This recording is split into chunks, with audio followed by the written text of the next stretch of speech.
Hi Leo, welcome. Tingnan natin kung ano mensahe sa'yo ngayong Hunyo, okay?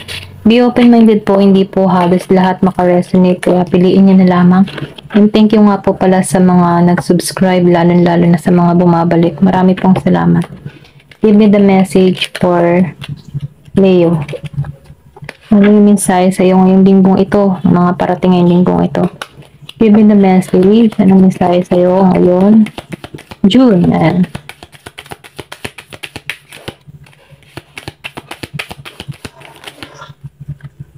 Meron ka dito na King of Swords, Knight of Swords.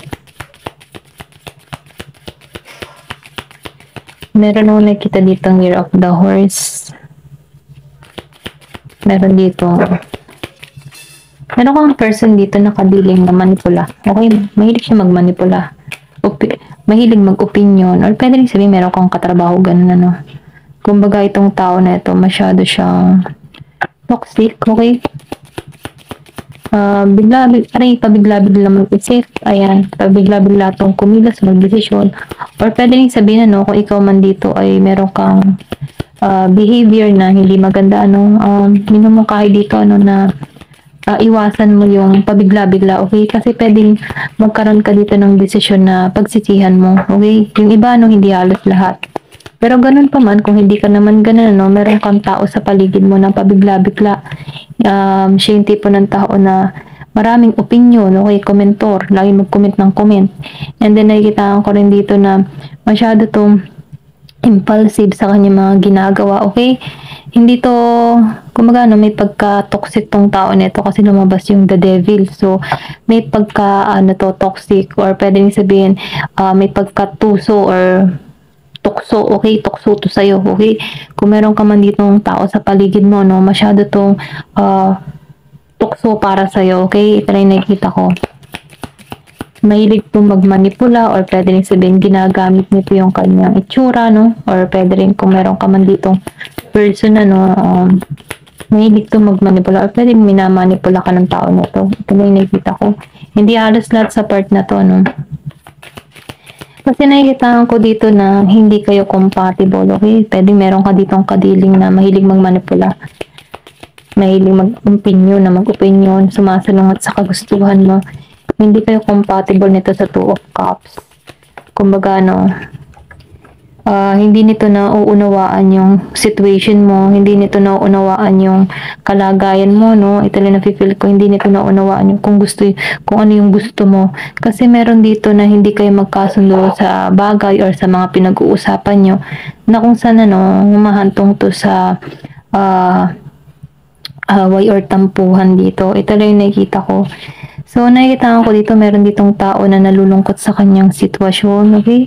Nakakaramdam to ng lungkot sa pangyayari dito kasi hindi maunawaan ng partner niya dito yung kanyang nararamdaman. Ito lang yung nakikita ko.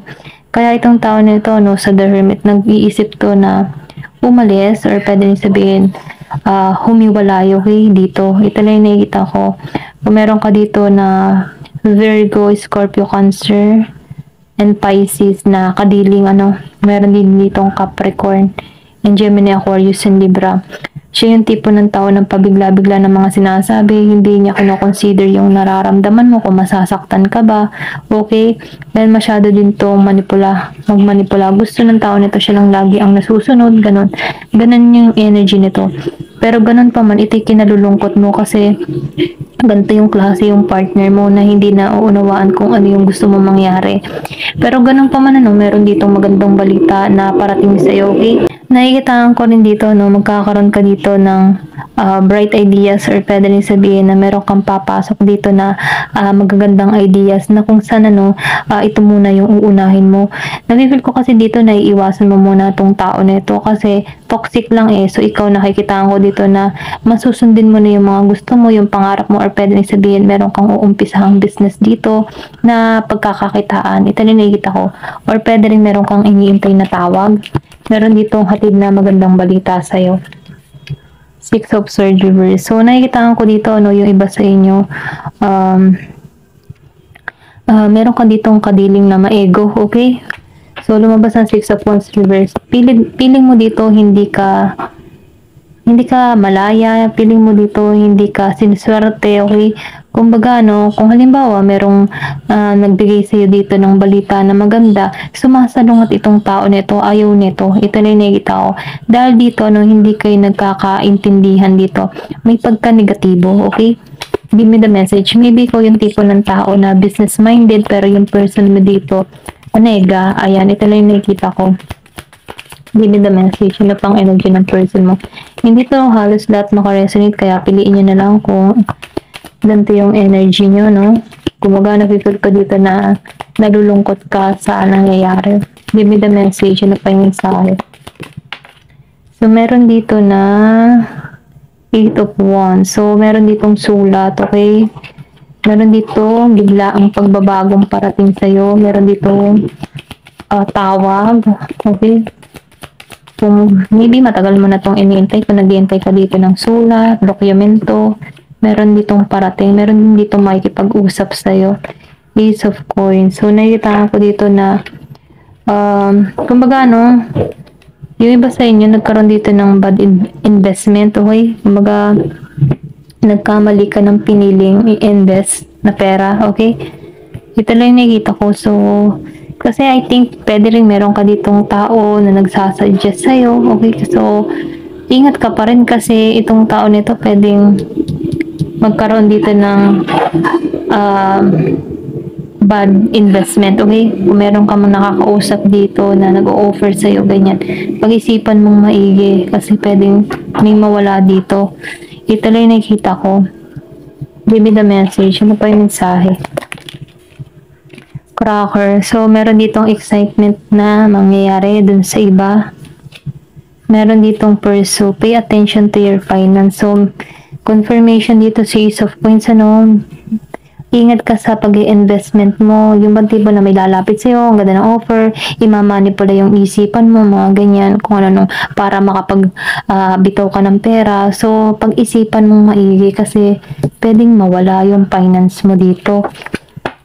Ayan, give me the message. Kumbaga, no, binibigyan ka lang dito ng babala. Meron ditong matandang lalaki. Kung makikita mo dito, magkamukha sila, oh. Okay. Matured na, may edad ng lalaki, or pwede rin sabihin na sa 35 pataas, mga ganon. Pwede ito yung mag-offer sa'yo, or pwede rin kapamilya mo, no, magbigay ng offer, sabihin natin, ay, offer mo yung ganyan, pera mo, ganyan, para lumaki, mga ganon. So, pag-isipan mong maigi, kasi maraming invest na bigla na lang, sa umpisa maganda, tapos bigla na lang nawawala, okay? So, pag-ingatan mo. Yung iba naman sa inyo, meron kang secret admirer, ayan, secret admirer. Meron ditong clover. So, meron ditong magandang kapalaran naghihintay sa iba. So, good news. So, good fortune. May magandang kapalaran. So, meron lang ditong babala, no? Pero ganun pa man, ano, meron pa rin ditong hatid na magandang kapalaran naghihintay sa'yo. Pinag-iingat ka lamang dito. Ito lang yung mensahe. So, barrel. So, nakikita ko dito na yung iba sa inyo, feeling mo may kulang sa buhay mo, sa pag-ibig, at sa pera, at maging sa pangarap. Maybe ko ay feeling broke, hindi mo na alam. Kumbaga yung parang tipo na, wala na nga akong love life, wala pa akong pera. Ganon. Okay? Meron ditong rabbit. So, nakikita ko dito, yung iba naman sa inyo, meron ka ditong tao na kadiling ay mahilig sa sex. Okay? So, ingat ka na lang dito, no, baka mabuntis. Ayan. Meron ditong not unsuccessful plan. So, meron ka dito mga plano na hindi naging matagumpay. Yung iba sa inyo. Give me the message. Meron ka dito na heart. So, meron ka dito pag-ibig na parating. Deep affection and caring pong tao na to. Weeping family sorrow. So, yung iba sa inyo nakaranas ng may nawala kang pamilya. Okay? May pagluha. Merong mahal sa buhay na nawala, na kung saan, ano, talagang sobra-sobra yung pagmamahal mo sa tao na to. Give me the message, ano pa yung mensahe. Meron ditong tent. So, nakikita ko dito na temporary situation lamang to, okay? Kumbaga sinasabihan ka dito na temporary lang to, kaya huwag ka mag-alala. Give me more information, ano pa yung mensahe. Meron ditong February, so meron ditong nangyari nitong February, or pwede rin sabihin na, ayan, pwedeng next year, okay, may maganap na biglaang pag-angat or biglaang swerte, okay, or pwede rin meron nagsimula nitong February.